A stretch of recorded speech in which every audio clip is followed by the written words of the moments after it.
Well, the lessons that we learn are that we might be in a system of white supremacy. I think that we really are. We either are or we're not. Now, a lot of black people will dispute that. We're not in no system of no white supremacy.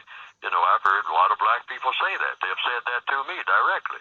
Say, oh, you're just making that up, Bull. That's in your imagination. There ain't no such thing as that. No white supremacy. That doesn't exist, But I don't argue the point. See, I don't call anybody. Now, this is what the code requires me to do. The counter-racist code. According to, that's supposed to be based on logic, universal logic. I don't call anybody any name except the name that the person wants to be called.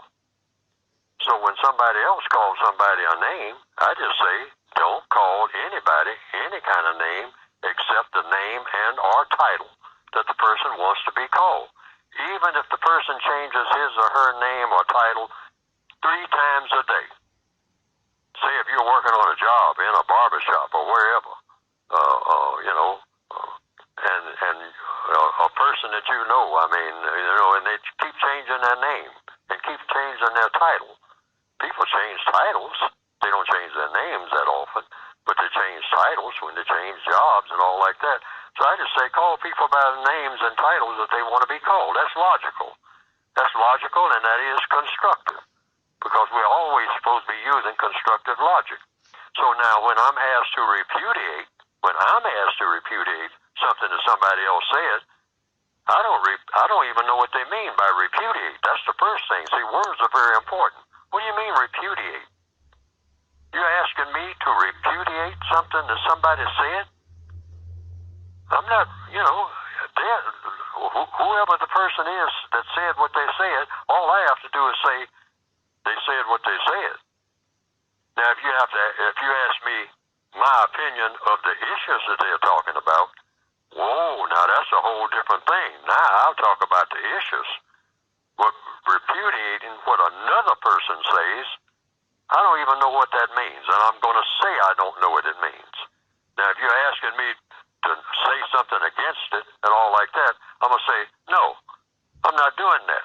The person said what they wanted to say, I guess. And if they want to say something else, they'll do that. It's up to them. I just want to know what they said and whether or not it's going to have anything to do with some plans that they have for me or for anybody else that's going to be in one of 2 categories, constructive or non-constructive. Because, like I said, I sent on one thing more than anything, the doing part, not what I call the hot air part, where everybody's just saying all kinds of things all over the place. I just want to know, wait a minute, slow down, everybody. 10,000 people out there, and everybody's talking at once. I just want to know what each one of those 10,000 people, each one of those 10,000 people is going to do after they get through talking. See, we all talk, but the doing part is the only part that counts. I can sit up and praise someone, all day long, fall down and roll in the dirt and jump up and climb a tree and scream and yell. But at the end of the day, that person standing down there watching me do all of this, if you use logic, will say, yeah, but what I need is a meal to eat. I haven't eaten all day. Is there any way that you can figure out a way that you can give me a meal to eat? And if my answer is, oh no, I don't have no way to get you fed, then that's the end of that conversation. Why? Because all I was waiting on is the doing part. All of that other stuff doesn't count. According to what? According to logic. That's what. I'm hungry. I need to be fed. End of story. I don't want to know how anybody feels about anything. I'm hungry. It takes food to knock out hunger. That's it. There isn't anything else. Everybody on the planet should learn to think like that. Name calling and all that. Call any kind of name you want.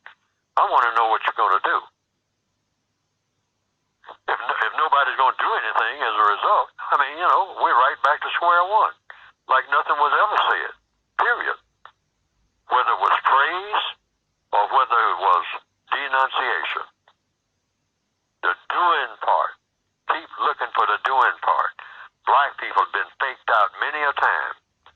we miss the doing part, or the not doing part. We got to stop that. Become more scientific. Think more, observe more, look for the doing part more, and stop getting faked out by, card sharks and phony balls on the football field and, fastballs and what do they call it in baseball? I mean, all these hidden balls and all like that. No. These ball games, deception. See, usually when there's just a whole lot of rhetoric and everybody's walking around bumping into each other and everybody's screaming and yelling at once, the white supremacists, like I said at the beginning of this program, thrive on that. So just calm everybody down and get to the doing part or the not doing part. And then you go from there. That keeps the deck clear. Nobody's confused. And when nobody's confused, boy, you better believe something's going to get done. When nobody's confused, because the white supremacists strive on confusion.